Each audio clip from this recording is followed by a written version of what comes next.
रणदीप हुड्डा का ये वीडियो देखिए। अंग्रेज किस फ्रीडम फाइटर से सबसे ज्यादा डरते थे? वीर सावरकर से। रियली? अंग्रेज सावरकर से सबसे ज्यादा डरते थे? रणदीप हुड्डा की आने वाली फिल्म सावरकर में एक और दावा किया गया है कि भगत सिंह सावरकर से इंस्पायर हुए थे।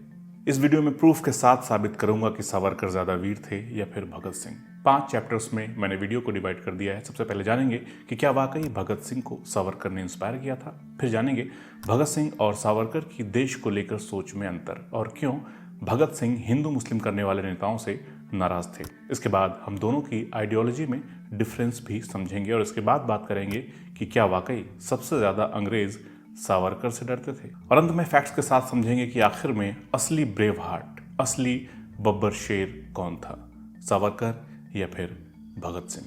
लेकिन उससे पहले दोस्तों, आप लोगों को लग रहा होगा कि ये मुझे सारी इन्फॉर्मेशन कैसे मिली कि भगत सिंह हिंदू मुस्लिम पॉलिटिक्स करने वालों से नाराज थे। तो इस रिसर्च के लिए मैंने चैट जीपीटी की हेल्प ली थी। बस चैट जीपीटी पर लिखा कि did Bhagat Singh criticised communalism, और आंसर मिलता है यस।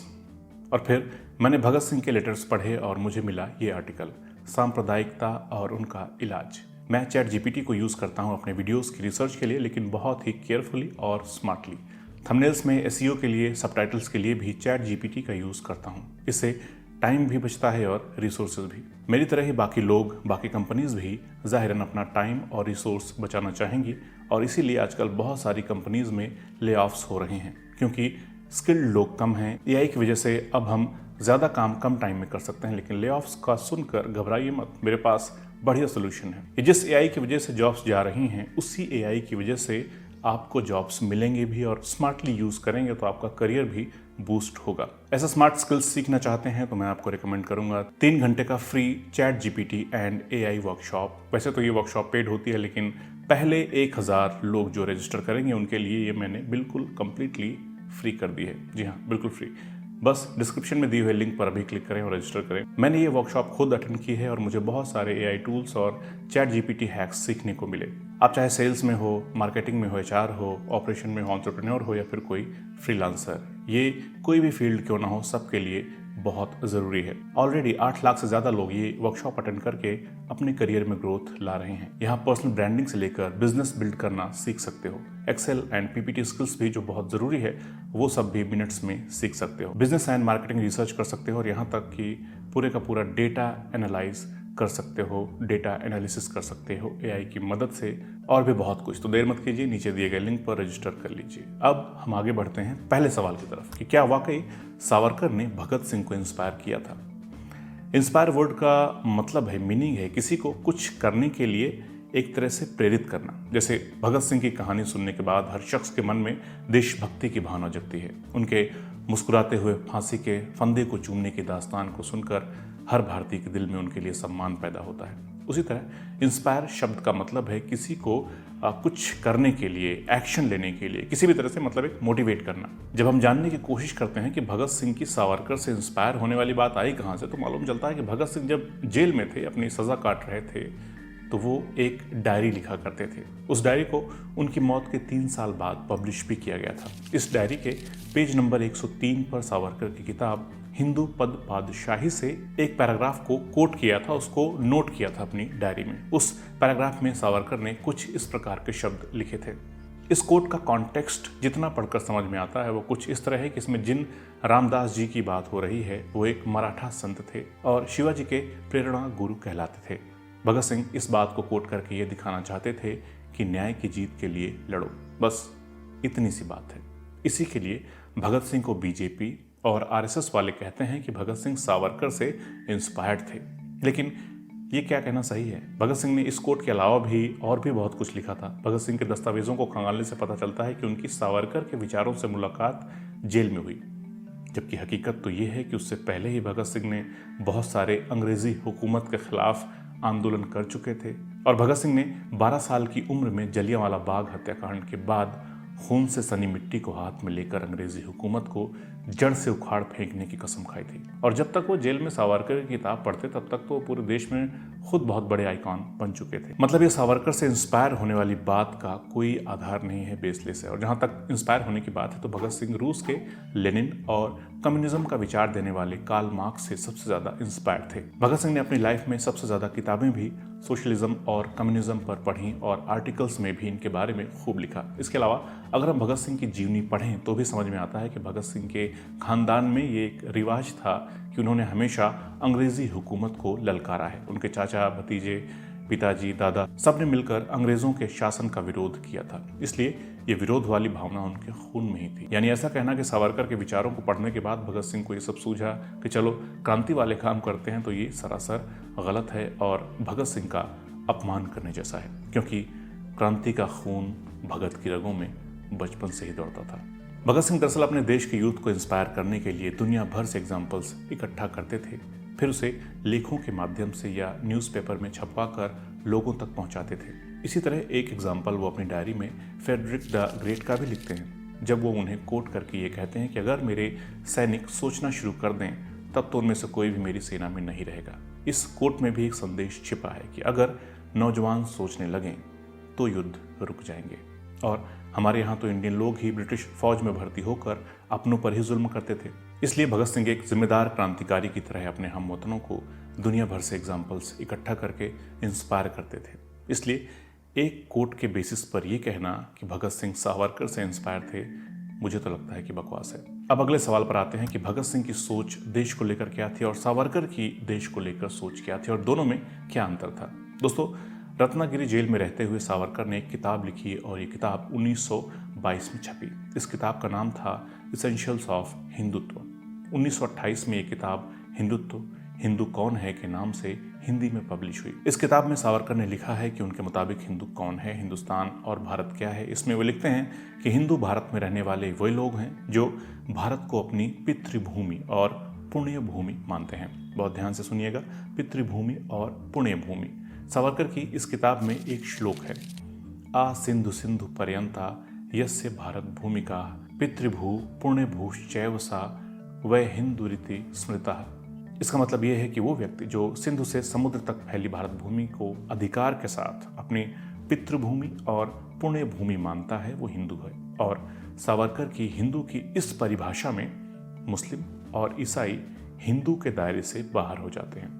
भारत तो इस देश में रहने वाले सभी लोगों की पितृ और मातृभूमि हो सकता है, लेकिन पुण्य भूमि तो सिर्फ हिंदुओं, सिखों, बौद्ध और जैनियों की है। मुसलमानों और ईसाइयों की तो ये पुण्य भूमि नहीं है। पुण्य भूमि ईसाइयों के लिए जेरूसलम है और मुसलमानों के लिए मक्का मदीना। मतलब इस सावरकर की डेफिनेशन के अनुसार मुसलमान और ईसाई तो इस देश के नागरिक नहीं हो सकते।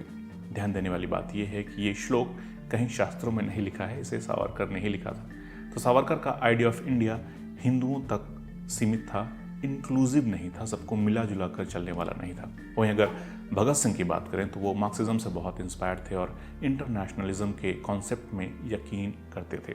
अपने आर्टिकल्स में उन्होंने आयरलैंड और इजिप्ट जैसे देशों की आज़ादी के लिए भी आवाज़ उठाई थी। वे वसुधैव कुटुंबकम की भावना रखते थे। उन्होंने अपने एक आर्टिकल में वसुधैव कुटुंबकम से वो क्या समझते हैं इसको भी समझाया था।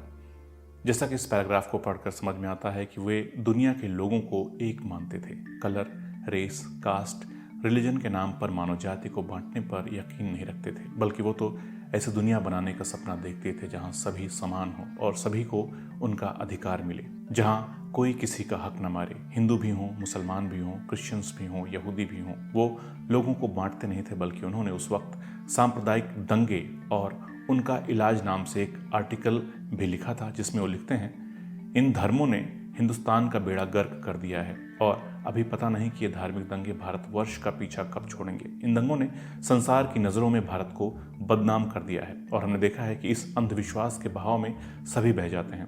कोई बिरला ही हिंदू, मुसलमान या सिख होता है जो अपना दिमाग ठंडा रखता है। बाकी सब के सब धर्म के ये नामलेवा, अपने नामलेवा धर्म के रौब को कायम रखने के लिए डंडे, लाठियां, तलवारें, छुरे हाथ में पकड़ लेते हैं और आपस में सर फोड़ फोड़ कर मर जाते हैं। इसके आगे वो लिखते हैं कि बस इन सभी दंगों का इलाज यदि कोई हो सकता है तो वो भारत की आर्थिक दशा में सुधार से ही हो सकता है। दरअसल भारत के आम लोगों की आर्थिक दशा इतनी खराब है कि एक व्यक्ति दूसरे को चवन्नी देकर किसी और को अपमानित करवा सकता है। भूख और दुख से आतुर होकर मनुष्य सभी सिद्धांत ताक पर रख देता है। सच है, मरता क्या न करता, लेकिन वर्तमान स्थिति में आर्थिक सुधार होना अत्यंत कठिन है क्योंकि सरकार विदेशी है और लोगों की स्थिति को सुधरने नहीं देती है। इसीलिए लोगों को हाथ धोकर इसके पीछे पड़ जाना चाहिए और जब तक सरकार बदल न जाए चैन की सांस नहीं लेना चाहिए। भगत सिंह ऐसे आदमी थे जो धर्म के नाम पर पॉलिटिक्स को गलत मानते थे। उनकी सोच थी कि सरकार को निष्पक्ष होकर देश के हित में काम करना चाहिए। रिलीजन इंसान का एक पर्सनल मैटर है, इन दोनों को एक दूसरे से जोड़ना अच्छा नहीं है। मतलब फर्क साफ है कि भगत सिंह चाहते थे कि देश के लोग एक हों और सभी के पास पैसे हों। वो आपस में धर्म, जाति, रंग के लिए न लड़ें बल्कि अपनी आर्थिक स्थिति सही करने के लिए लड़ें, संघर्ष करें, मिलजुल कर रहें।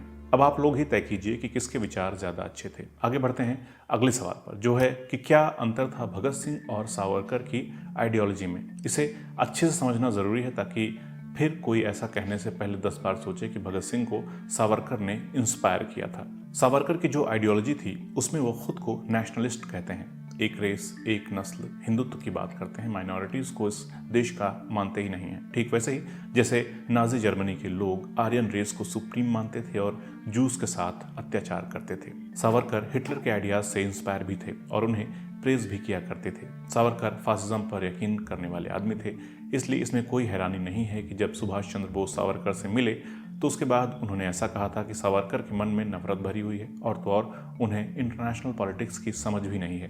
अब आप सोचकर देखिए कि जब सुभाष चंद्र बोस खुद ऐसा बोल रहे थे और इसे सुभाष चंद्र बोस अपनी किताब द इंडियन स्ट्रगल के सेकंड पार्ट में लिखते भी हैं कि जहां जिन्ना एक तरफ पाकिस्तान बनाने की फिराक में थे, वहीं दूसरी तरफ सावरकर चाहते थे कि हमारे देश के नौजवान ब्रिटिश सेना में भर्ती होकर हथियारों की ट्रेनिंग लें और सावरकर को इंटरनेशनल मामलों की समझ नहीं है।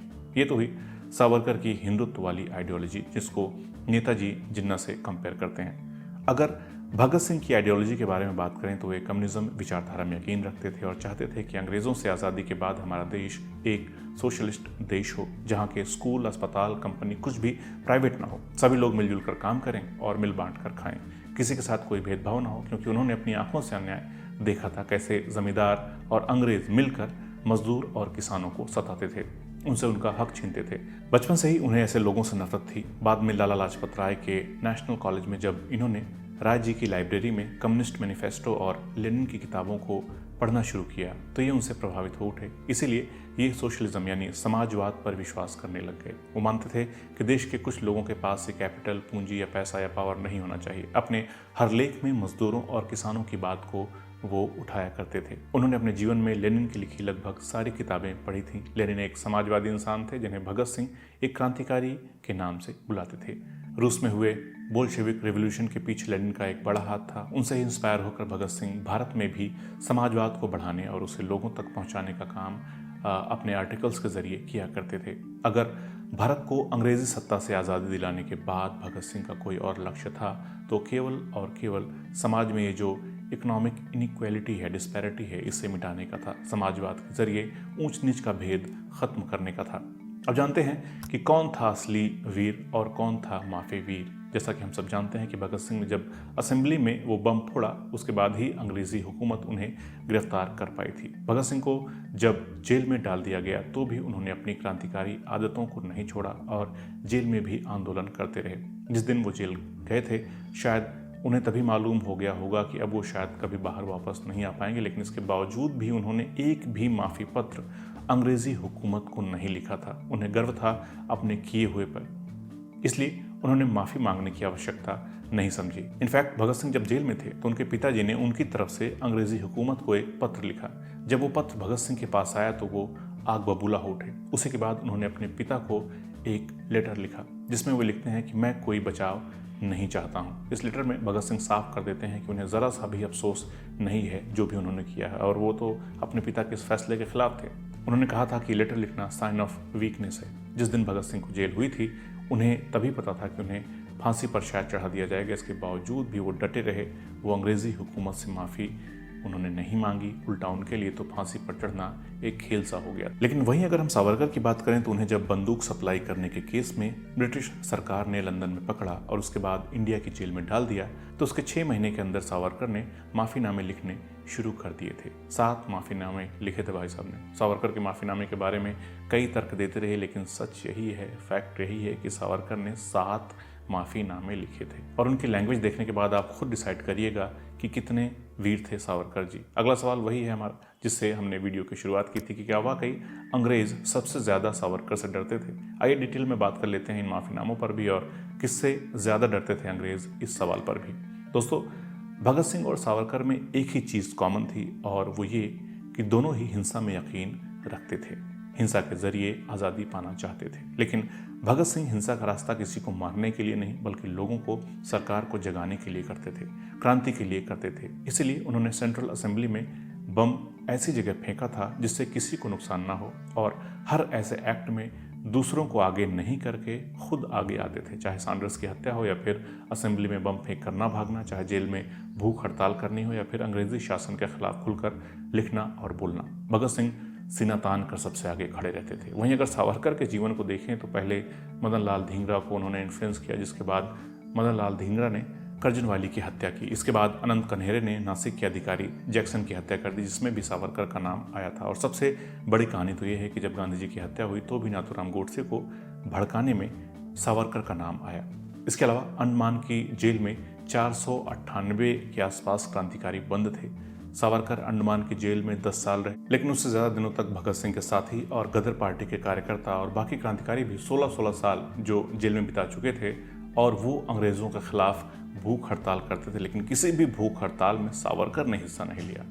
7-8 लोग तो वहाँ भूख हड़ताल करते हुए शहीद भी हो गए, लेकिन बाकी क्रांतिकारियों के कहने के बावजूद सावरकर ने वहाँ अंग्रेज़ों का विरोध नहीं किया, बल्कि 14 नवंबर 1913 को एक मर्सी पिटीशन लिखी। पिटीशन तो कोई भी लिख सकता है, कोई भी अर्जी दे सकता है माफ़ीनामे की, लेकिन उसकी लैंग्वेज भाई साहब, सावरकर अंग्रेज़ों को ऑफ़र देते हैं कि मुझे छोड़ दो तो जो आज़ादी की लड़ाई लड़ने वाले यंग लोग हैं उनको मैं संभाल लूँगा। और आगे वो यही करते भी हैं। अंडमान से छूटने के बाद वो पुणे के यरवड़ा जेल में रखे गए, फिर रत्नागिरी में इनको नज़रबंद रखा गया। इन्हें 60 रुपए की एलिमनी भी अंग्रेज़ देते थे क्योंकि कोई काम वो नहीं कर सकते थे। कैद से आज़ाद होने के बाद सावरकर पूरी तरह हिंदू मुस्लिम करने में लग गए थे और जब 1940 के बाद वर्ल्ड वॉर 2 शुरू हुआ तो ब्रिटिशर्स भारतीय कैदियों को लड़ने के लिए अंग्रेज़ों की सेना में भर्ती करने की कोशिश कर रहे थे। लेकिन इस दौरान कांग्रेस के लोग और हिंदू मुस्लिम सभी मिलकर भारत छोड़ो आंदोलन चला रहे थे। लेकिन सावरकर साहब भागलपुर में हिंदू महासभा के एक कार्यक्रम में कहते हैं कि 1 मिनट भी गंवाए बिना हिंदुओं को ब्रिटिश आर्मी के साथ हथियार लेकर खड़े हो जाना चाहिए क्योंकि जापानी घुस आए हैं। इसके बारे में विस्तार से शमसुल इस्लाम साहब ने अपनी इस किताब में लिखा है। अब सोचिए, ऐसे आदमी से अंग्रेज भला क्यों डरते जो भारतीय नौजवानों को ब्रिटेन की सेना में भर्ती होने की बात कर रहा था। वहीं दूसरी तरफ हम सब जानते हैं कि भगत सिंह और उनके साथियों को 24 मार्च को फांसी दी जानी थी, लेकिन उन्हें तय वक्त से 11 घंटे पहले फांसी पर लटका दिया गया था क्योंकि अंग्रेज़ों को डर था इंडिया के लोग ये होने नहीं देंगे, दंगे होंगे और शायद जेल पर भी हमला हो जाए। पहले से ही जगह जगह प्रोटेस्ट होने चालू हो गए थे और हिंदुस्तान के इतिहास में आज भी भगत सिंह से बड़ा किसी क्रांतिकारी का कद नहीं माना जाता है और उसकी वजह सिर्फ ये है कि उन्होंने समझौता नहीं किया, जान दे दी। उनके पिता ने अंग्रेज़ों को लेटर लिखने की कोशिश की तो उन पर भी भड़क गए, जान दे दी, मगर माफ़ी के बारे में सोचा भी नहीं। और यही बलिदान, यही त्याग भगत सिंह को बाकी क्रांतिकारियों से बहुत अलग बनाता है। अंग्रेज़ों से माफ़ी मांगना तो दूर की बात है, अंग्रेज़ों के घमंड को जूतों की नोक पर रखता था भगत सिंह। और आज उसी भगत सिंह के देश में सुनना पड़ रहा है कि सावरकर से अंग्रेज़ डरते थे और सावरकर ने भगत सिंह को इंस्पायर किया था। और भगत सिंह से नहीं बल्कि सावरकर से अंग्रेज़ सबसे ज़्यादा डरते थे। मैं तो कहूँगा कि रणदीप हुड्डा का ऐसा कहना फिल्म की चीप पब्लिसिटी से ज़्यादा कुछ नहीं है और भगत सिंह का अपमान है। अंत में एक बात और कहना चाहता हूँ कि सावरकर नो डाउट गिरफ्तार होने से पहले क्रांतिकारी की तरह ही काम कर रहे थे। अनंत कन्हेरे, मदन लाल ढींगरा जैसे क्रांतिकारियों को प्रेरित भी किया, ब्रिटेन से कुछ हथियार भी भेजे, बम बनाने की तकनीकें भी भेजी, लेकिन गिरफ्तारी और काला पानी की सज़ा होने के बाद वो कम्युनल हो गए और फिर भर भर के माफ़ी भी मांगी। और फिर जब कैद से छूटे तो उसके बाद हिंदू मुस्लिम करने लगे, आज़ादी के लिए किए जा रहे आंदोलनों से कोसों दूरी बना ली थी, बल्कि अंग्रेज़ों की सेना में भारतीय नौजवानों को भरने लगे। मुझे लगता है अगर सावरकर छूटने के बाद कुछ ना करते तो उनका नाम भी बहुत सम्मान से लिया जाता। लेकिन ये जो खुद को वीर कहलवाने की आदत थी, लेजेंड बनने का चस्का था, तो क्रांति को रखा ताक पर और देश में बीज बो दिया हिंदू मुस्लिम का। कांग्रेस ने ये किया, कांग्रेस ने वो किया, करते रहते हैं। लेकिन सावरकर की हिंदू महासभा और जिन्ना की मुस्लिम लीग दोनों पार्टियां मिलकर सिंध और नॉर्थ वेस्ट फ्रंटियर प्रोविंस में मिलकर सरकार चला रही थी, गठबंधन में। और सुनिए, 1943 में जब जीएम सईद ने एक रेजोल्यूशन पास कर उसे वायसराय के पास ले गए थे कि भारत के मुस्लिम एक अलग देश हैं, तब भी सावरकर की हिंदू महासभा और जिन्ना की मुस्लिम लीग दोनों पार्टियां एक साथ गठबंधन में थी। इसलिए सावरकर की भगत सिंह से तुलना करना या फिर ये कहना कि उनसे सबसे ज़्यादा अंग्रेज डरते थे, ये कोरी बकवास है। और रणदीप हुड्डा की फिल्म में अगर ऐसा कुछ है तो वो केवल काल्पनिक है। और भी ऐसे कई सवाल हैं, जैसे गांधी जी ना होते तो देश पहले आज़ाद हो जाता और सुभाष चंद्र बोस को भी सावरकर ने इंस्पायर किया था। इन मुद्दों की भी पोल खोलेंगे हम बहुत जल्द सबूत के साथ। आप दोस्तों के साथ अपने वीडियो ज़रूर शेयर कीजिए। शुक्रगुजार होना चाहिए हम सभी को उन लोगों का जिन्होंने देश के लिए बलिदान दिया, कष्ट सहे। लेकिन किसी को नीचा दिखाकर किसी को ऊंचा दिखाने से काम नहीं बनेगा, एक्सपोज हो जाएंगे। जल्द मिलते हैं अगले वीडियो में दोस्तों। आप क्या सोचते हैं कमेंट करके हमें बता सकते हैं। नमस्कार।